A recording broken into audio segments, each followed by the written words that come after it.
Assalamualaikum warahmatullahi wabarakatuh. Perkenalkan, nama saya Dewita Ramadanti dengan NIM 244017011. Di sini saya membuat video untuk memenuhi salah satu tugas UAS mata kuliah perencanaan bidang kesehatan di Indonesia. Yang mana di sini saya akan menjelaskan yang pertama tentang perencanaan fasilitas dan personil kesehatan.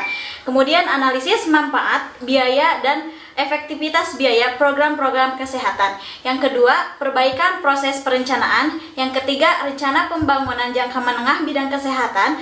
Kemudian rencana tahunan pembangunan kesehatan dan rencana kesehatan tingkat puskesmas.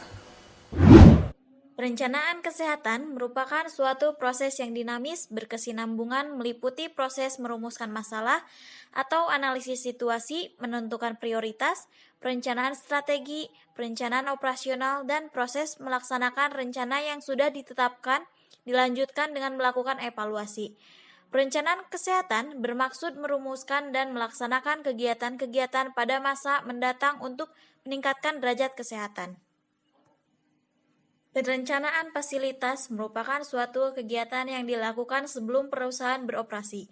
Perencanaan fasilitas menentukan bagaimana suatu aset tetap perusahaan digunakan secara baik untuk menunjang tujuan perusahaan. Langkah-langkah dalam perencanaan fasilitas kesehatan. Yang pertama, identifikasi kebutuhan. Yang kedua, analisis biaya dan akuntansi. Yang ketiga, pelaksanaan. Jenis-jenis fasilitas kesehatan. 1. Fasilitas kesehatan tingkat pertama. A. Milik pemerintah. Contoh, puskesmas, yang mana satu puskesmas berbanding 30.000 penduduk. B. Milik non-pemerintah. Contoh, klinik. Kemudian dokter praktek, yang mana satu dokter berbanding 5.000 penduduk. Yang kedua, fasilitas kesehatan tingkat rujukan. A. Milik pemerintahan, seperti RSUP, kemudian RSUD, yang mana satu berbanding dengan 200.000 penduduk. Kemudian RSK. B. Milik BUMN, seperti Pertamina. C. Milik badan sosial atau non-pemerintah. Perencanaan personil kesehatan. Setiap usaha perencanaan adalah penyediaan sumber daya manusia dalam jumlah yang tepat dan dengan kemampuan yang cukup untuk memberikan dan mendukung pelayanan-pelayanan yang dibutuhkan. Perencanaan berlangsung pada dua tingkat. Pada tingkat mikro, perlu direncanakan jumlah pekerja yang memadai untuk memenuhi, tetapi tidak melebihi permintaan efektif di masa mendatang, serta yaitu yang memenuhi kebutuhan-kebutuhan yang didukung oleh kemampuan-kemampuan. Pada tingkat mikro, fungsi dan penugasan para pekerja harus ditetapkan. Dalam praktek kedua aspek ini harus dicapai secara stimulan. Misalnya, sulit untuk mengatakan dengan tepat berapa perawat yang harus dilatih sebelum peran dan beban kerja mereka dilaksanakan dan dihitung. Efektivitas biaya adalah sebuah metode untuk mengukur efisiensi relatif dari sebuah program dengan membandingkan biaya dengan dampaknya dengan menggunakan indikator tertentu. Salah satu tujuan dari studi efektivitas biaya adalah untuk mengidentifikasi strategi program dan metode operasional yang mencapai dampak terbesar untuk biaya yang sama. Menurut Mani, tahun 1986, analisis biaya manfaat atau CBA merupakan suatu alat yang paling penting untuk membantu pengambilan keputusan dalam menentukan pilihannya. Atau lazimnya metode ini akan menjamin pengambilan keputusan untuk dapat melakukan alokatif efisiensi. Perbaikan proses perencanaan. Menurut Taib Nafis, tahun 2000, ada beberapa komponen tertentu yang selalu ditemukan dalam setiap perencanaan evaluasi, yaitu tujuan dan metode evaluasi, indikator sistem manajemen kesehatan, indikator input atau indikator masukan seperti tersedianya sumber tenaga kesehatan, tersedianya anggaran kesehatan, pelengkapan obat-obatan yang diperlukan, dan tersedianya metode pengobatan, pemberantasan penyakit, standar opening, prosedur klinis, dan sebagainya. Perbedaan antara jenis-jenis evaluasi itu sebagian besar hanya terletak pada frekuensi dan waktu pelaksanaannya. Seperti contoh, Evaluasi proses adalah evaluasi yang paling sering dilakukan, sedangkan evaluasi dampak adalah evaluasi yang paling jarang digunakan. Evaluasi ini berfokus pada efek langsung pengajaran pada jangka waktu yang lebih lama. Rencana Pembangunan Jangka Menengah Bidang Kesehatan atau RPJMK.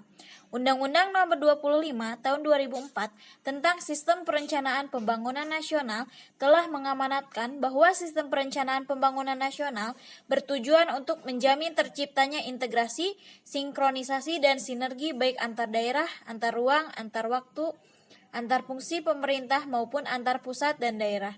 Berdasarkan hal inilah, maka penyusunan Rencana Pembangunan Jangka Menengah Daerah atau RPJMD harus memperhatikan Rencana Pembangunan Jangka Menengah Nasional atau RPJMN dan Rencana Pembangunan Jangka Panjang Daerah atau RPJPD. Landasan hukum yang menjadi dasar untuk penyusunan perencanaan pembangunan pusat dan daerah adalah Undang-Undang Nomor 25 Tahun 2004 tentang Sistem Perencanaan Pembangunan Nasional atau SPPN dan Undang-Undang Nomor 23 Tahun 2014 tentang Pemerintahan Daerah. Rencana Tahunan Pembangunan Kesehatan atau RTPK, Undang-Undang Nomor 25 Tahun 2004 tentang Sistem Perencanaan Pembangunan Nasional mengamanatkan bahwa setiap kementerian perlu menyusun rencana strategis atau Renstra yang mengacu pada Rencana Pembangunan Jangka Menengah Nasional. Setelah Renstra ditetapkan, perlu dilakukan penjabaran dari program dan kegiatan yang telah ditetapkan dalam Renstra. Untuk itu, setiap unit utama yang mengampu program pembangunan kesehatan dan setiap satuan kerja yang mampu kegiatan pembangunan kesehatan perlu menyusun rencana aksi program atau rencana aksi kegiatan. Perencanaan kesehatan tingkat puskesmas. Strategi pengembangan puskesmas yang dilaksanakan dimaksudkan untuk memberikan wadah bagi puskesmas untuk mengembangkan diri sesuai potensi masing-masing, yang tujuannya adalah peningkatan mutu layanan secara komprehensif atau promotif, preventif, kuratif, dan rehabilitatif, dengan tetap berpegangan pada prinsip-prinsip strategi pengembangan puskesmas. Prinsip-prinsip strategi pengembangan puskesmas yang harus diperhatikan diantaranya adalah 1. Mengembangkan dan mengelola puskesmas sebagai pelaksana upaya kesehatan masyarakat atau UKM dan upaya kesehatan perorangan atau UKP. Yang kedua, mengembangkan dan mengelola upaya pemberdayaan masyarakat untuk kesehatan. Dalam Keputusan Menteri Kesehatan Republik Indonesia Nomor 128/Menkes SK2/2004 tentang kebijakan dasar pusat kesehatan masyarakat. Yang ketiga, mengembangkan dan mengelola strategi kompetensi dengan layanan kesehatan primer lainnya. Puskesmas bukanlah satu-satunya pemberi jalan layanan kesehatan primer atau strata pertama. Di tengah-tengah masyarakat ada banyak pemberi layanan kesehatan primer lainnya yang langsung berhubung dengan masyarakat, terutama untuk layanan UKP. Sekian pemaparan materi dari saya. Mohon maaf bila banyak kesalahan. Wassalamualaikum warahmatullahi wabarakatuh.